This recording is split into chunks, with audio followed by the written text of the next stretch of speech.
This is a City AM Studios production. Hello and welcome back to Business as Usual, brought to you by Okta, with me, Martin Kimber. And me, Matt Kenyon. Coming up, the pharma giant GSK closes a $10 billion deal and OpenAI files for an IPO. The government takes a stake in British AI companies to boost growth. But will this be more successful than previous state interventions? Alice Denby isn't convinced. Plus, could the World Cup be the lifeline that pubs need to stay afloat? So welcome back to the podcast. I am thrilled to say that the news gods are beaming down on us today. So there are some pretty major market movements we'll be talking about. That's on both sides of the Atlantic. And joining us, as ever, to get stuck in, are absolute markets minx, Simon Hunt. I'm so ready to get stuck in. Well, welcome back. Welcome back. So, Simon, we've had quite a big bit of M&A happening in the pharmaceutical sector. What's been going on there? Yeah, so it's so common these days for us to be reporting on a US NASDAQ-listed firm buying a UK London-listed firm. But this week, the fortunes have been reversed, and in fact, our very own GSK has splashed nearly $11 billion buying a NASDAQ-listed pharmaceutical firm. Way. This is the biggest ever takeover they've had, and they have done it because one of their big moneymakers at the moment is an AIDS drug, which they are due to lose their exclusive rights to in the coming months. And so they need something else to replace that. And they've opted to buy this US firm, Nuvalent, which has a number of drug patents which they think they can add to their cancer portfolio and replace some of that money they might lose. And actually, if you look at the shares yesterday, GSK's shares actually fell about 2-3%. Why is that? I mean, you could interpret that as investors not being very happy, but the bigger picture is that they are having to take out more debt to fund this deal. That means that some of their financials in the short term will take a hit. They say it will be value accretive from 2027. In other words, they take a hit this year, but they improve next year. And so maybe the short-term GSK investors are burnt, but the longer-term ones will benefit. Do you think there's an angle here about trying to get more capex spending into the US? Because obviously we've seen, the pharmaceutical sector has so far been more resilient and more shielded from Trump's tariffs than others. But 2025, the big story in the sector was huge amount of infrastructure spending, huge amount of building work going on from British firms into the US. Do you think this might be an element of that by buying a NASDAQ-listed that's definitely company? one way to look at it, because of course Trump has threatened pharmaceutical companies. He's never quite done it, but it's always dangling. But there's been this threat of ones based outside the US and whether they charge less for the same drugs outside the US as they do inside. And so I think anything that big pharma firms can do, of which GSK is one, they're in the top 10 biggest in the world, anything they can do to appease Trump by expanding their US presence, which they will be doing with this $10 billion deal, will help appease that. Now, Simon, just yesterday we were talking about the mega AI IPO. And of course, right on cue, OpenAI file for a public listing. Yes, indeed. What do you make of that? OpenAI is open for business. I think there is a realization, as I think I mentioned earlier, that we're hitting the peak AI valuations now, and so this is the most opportune moment for OpenAI to try and raise cash from investors in the public markets. Of course, it's been a bumpy ride for OpenAI, to say the least. They've got several things in the recent past. There was a couple of years ago the surprise ousting of CEO Sam Altman, who suddenly came back a few days later. There was the big fallout with one of the early investors, Elon Musk, over the internal structure of the business. There has been the breakaway from Microsoft, to which its fortunes were quite closely tied up until recently. It was quite a tricky extrication from being a non-profit to now being very, very, very much for profit. Right? That was quite absolutely. A long, drawn-out process. But for profit only in name, not in nature, because they are very much not profitable at the moment. In fact, they are very far away from being profitable. Yeah, quite. A bit like my bank account, actually. And what's different, I guess, from them, what differentiates them from Anthropic, perhaps their best-known rival, is that Anthropic has pursued a much more enterprise, commercial-led model, whereas OpenAI has been much more consumer-led with ChatGPT. And that means that it takes a lot. You need mass adoption, and B, it takes a lot longer to become profitable than if you're charging the big bucks to the big companies. It's quite difficult, though, to know as an AI company how much R&D to do up front. Because I suppose on the other end of the spectrum, you had Apple, who simply didn't really do enough R&D spending, and now they're just having to use Google Gemini models. But I suppose you do have to be making some money before you can put all of this money into development. And I suppose that's the question for OpenAI. Yeah. Are they going to be able to make money even with $1 trillion valuation? And it really is about the money at the moment.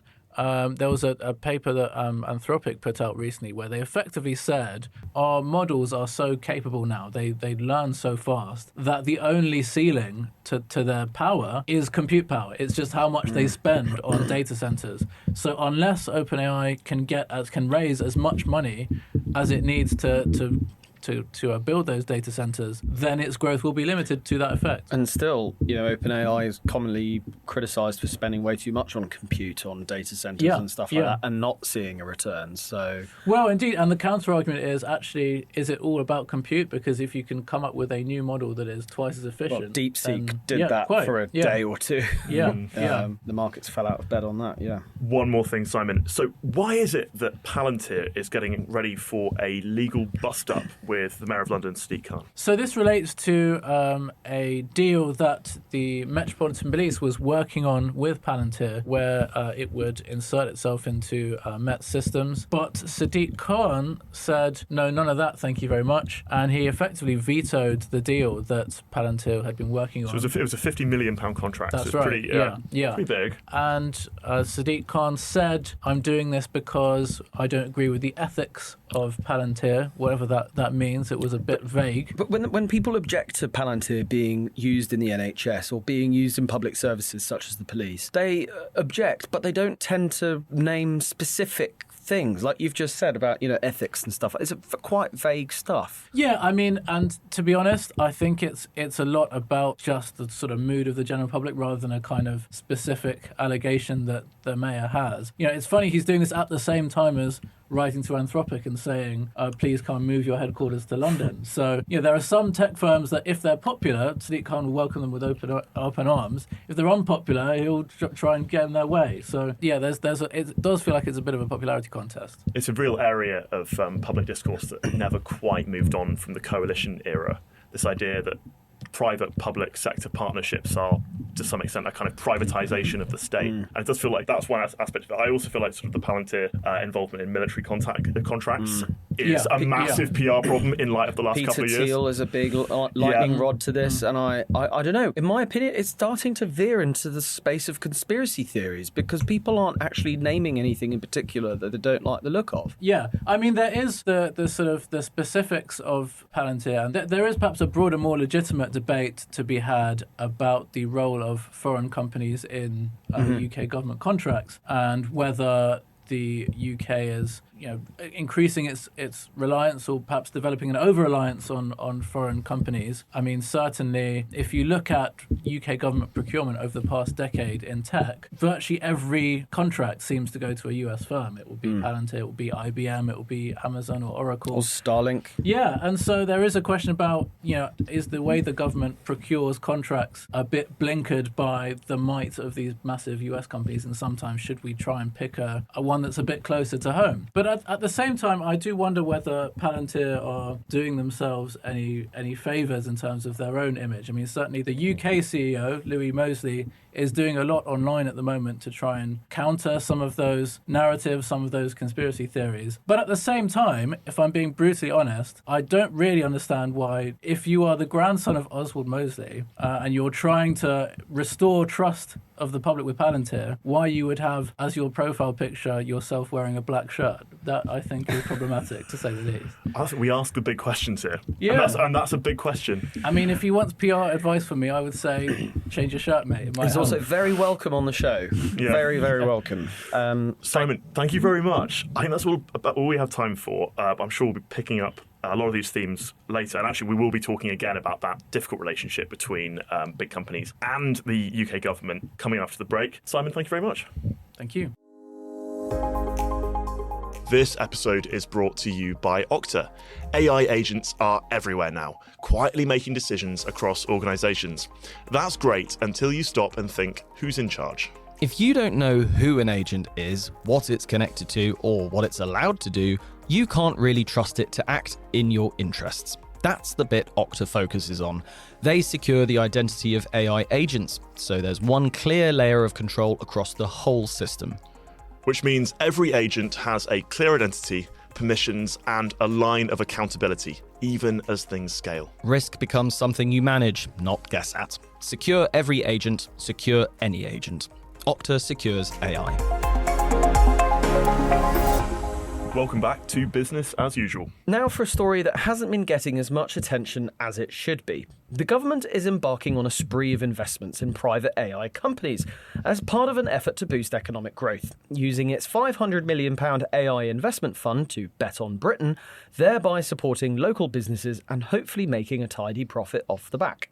Sounds all well and good. However, it may not be that simple. Writing today, independent economist Julian Jessup said, "It is very hard to see what the government is bringing to the table. It is certainly not business expertise or project management skills." He says it smacks of favouritism, hardly good for competition and growth. Here to unpack this with us is opinion and features editor Alice Denby. Hello. Alice, what are we to make of this new investment spree from the government? Look, I think a lot of people working in AI would say that Britain is one of the three countries where it is possible to build AI. It's the US, it's China, and it's here. And we do have huge advantages in it, not least that Britain has a sort of fundamentally tinkering in the shed inventive nature. But I'm very sceptical of any government minister that thinks that they can be a better investor than the collective wisdom of the market. I think we've seen many examples of what you might call industrial strategy failing disastrously. British Leyland is one of the most famous examples.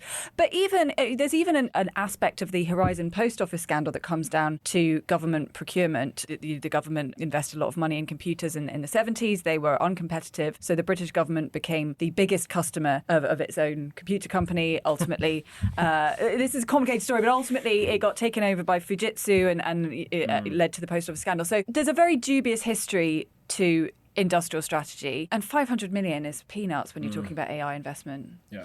It is a spectrum, I suppose, because I mean the Fujitsu Horizon deal and scandal is one of the worst because it was a sense of absolutely zero accountability, also zero control from the government because it was just handed over without any of the right frameworks and safeguards in place. But I suppose on the other end of the spectrum, you have sort of the interventions in Rolls-Royce, which have been seriously successful. So I suppose what makes an intervention work and what makes an intervention fail in your view? Well, look, I think a lot of it is luck. I think if you look at where the US has made successful inventions in sort of space exploration and tech and so on, these were companies that already had brilliant fundamentals in place, and the government's intervention was in fact incredibly minor. Most of it was private investment. As well as, what does the government get out of these investments? Or you could also ask, what are these companies getting out of the government's involvement? Because often, if I take my idea to Dragon's Den, and Theo Pafitas invests in it, I get a lot of his kind of know-how and his knowledge in how to get my product to market. But what are these companies getting from a Labour government in terms of help to grow their company? Yeah, I think it's difficult to see what Labour ministers, none of whom have a business background, many of whom have come up through the public sector or through trade unions, are bringing to the table in return for this investment, apart from taxpayers' money. And look, I think the main lesson is that the government is incredibly bad at spending other people's money. If you look at procurement, you look at HS2, a bat tunnel that costs £400,000 to save per bat to save the life of a single bat. You look at the Ajax tanks. No soldier could get in these £1 billion worth of tanks without throwing up and going deaf. So the government is very, very poor at spending money. And I think that the idea that ministers think that they can make sound, sensible investment decisions and help direct the growth of these companies, I'll be amazed if that is the case. There's something worrying as well about the fact, obviously, a lot of this is being spurned on by some of the announcements at London Tech Week. They're being made by Keir Starmer and Liz Kendall.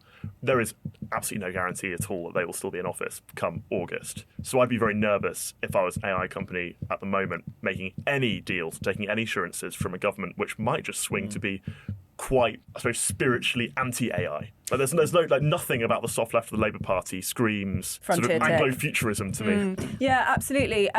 This, you're right, has a whiff of desperation about it. And look, the best thing a government can do for business on the whole is to get out of its way, to create a growth-producing environment for business, to unashamedly champion Britain as a place to do business, to be brand ambassadors for Britain. All of that is great, but seeking to intervene, I think, is not the way. If you're going to splurge 500 million quid on something, you could just cut taxes Yeah. on startups, on Scale-ups. Scale-ups, exactly. The EIS scheme is actually a brilliant example of a scheme that works incredibly well. You know, they if you invest some money, you get some of your income tax back, and I think when you sell off your shares, it's then capital gains tax free. Yeah, the super deduction, another Yep. great example of a really growth-boosting tax cut. And let's not forget, the best tax cut we could do for growth is abolishing stamp duty, and you get that if you vote Conservative. Balance, I beg you. Come on, we're not off, it's not Ofcom, is That's it? true, it's not the Fair BBC. enough. This is not the BBC. But if anyone in government is listening, that is City AM's official prescription for growth. So thank you very much, Alice, for Pleasure. coming in.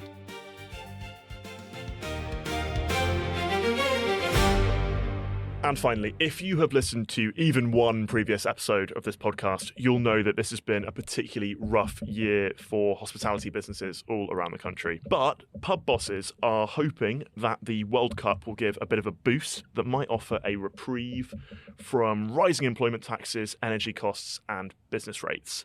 Felix Armstrong, our retail reporter, has been speaking to a number of them. What are you hearing from pub landlords? Yeah, so for the first time on this podcast, I think I'm able to deliver some good news, which is that pubs are expecting to get a big boost from the World Cup, and they need it. So pub bookings are up 184% year on year for England's first game, which is on Wednesday against Croatia. And even compared to previous tournaments, Green King told me that their bookings are up 40% compared to the Euros. So there really is World Cup fever, and the pubs are really looking forward to that. I suppose it is particularly well timed, being these sort of like mid to late evening matches. So I wonder if that's factoring into, I suppose, the point where people are a bit drunker, planning to be a bit drunker, feeling like they have to make bookings rather than just sort of roll up at 4 p.m. Presumably they get to open later as well, the pubs. They do, yeah. The government has loosened some licensing rules to allow pubs to open later for England games. And Scotland games. Why just British games? Like, why would you not just let the pubs stay open? There's also, I mean, am I right in remembering that there's going to be a Scottish bank holiday after, I think, their match against Haiti? Right. In the group stages, and it's not. And it's. I think, I'm so sorry if I'm wrong. I think it's a Saturday match, and then they give in Sunday to recover, but then an additional Monday because it's going to be that big that we need 2 full days in Scotland. And who gets to pay for that? I think I'm very pro merriment in this case, even if it is anti-growth. And Felix, you also have news about the rise of paddle. Yes, so paddle has been springing up all over the country, particularly in London. And I've got some data showing that paddle operators have leased 1.1 million square feet of industrial space over the past 18 months for paddle. And that is 7 times the volume recorded during the 18 months before that. Blimey. I've Are they never building understood. data centres there or something? I've never understood. I mean, what they could do is they could have paddle courts above data centres, so they could be warmed in winter. Yeah. But I suppose because my understanding of paddle is quite limited. I've never played it. It's just like slow tennis, right? That originally was for older folks, and now has sort of it's gone down into the corporate young. But it's, why, as our sort of retail supreme, why is it so popular? I don't know. I mean, I guess it is easier than tennis. Having played it myself, tennis is quite difficult. So Tennis is really hard. Yeah. I wish I could play tennis, but if you have to play for hours and hours to actually get the ball over the net. Whereas paddle, it's very easy. It's very slow. You can hit it against the walls. And these industrial buildings are well suited because they've got lots of parking, high ceilings. Buildings on industrial estates, or do they neighbour residential areas? Or Yeah, this is all industrial space, and it's mainly in those kind of industrial sites. And I think another aspect that suits paddle to these kind of places is that it's actually very loud. So the paddle court that's near where I'm from at home, it has to be kind of out in the middle of nowhere because the noise that the ball makes against wow. like the glass, you get loads of residential complaints apparently. So it is really suited for these kind of industrial areas. Like a slow motion game of squash. That level of energy, anger, and noise. Who'd have thought the death of British manufacturing would have a positive side effect? Felix, thank you very much for joining us. I'm Thank sure you. we'll have you on as the World Cup develops, and we'll see what happens to all the pubs. And I'm sure we'll discuss paddle again at some point soon. Thank And you. come on, England. See you on the Come court. on, England. Well, that's all from us for today. Thank you very much for listening to Business as Usual, brought to you by Opta. Don't forget to subscribe to City AM's daily and weekly newsletters. And of course, don't forget to download our free app. We'll be back in your podcast feeds tomorrow at 6 a.m. But for now, bye-bye. Goodbye.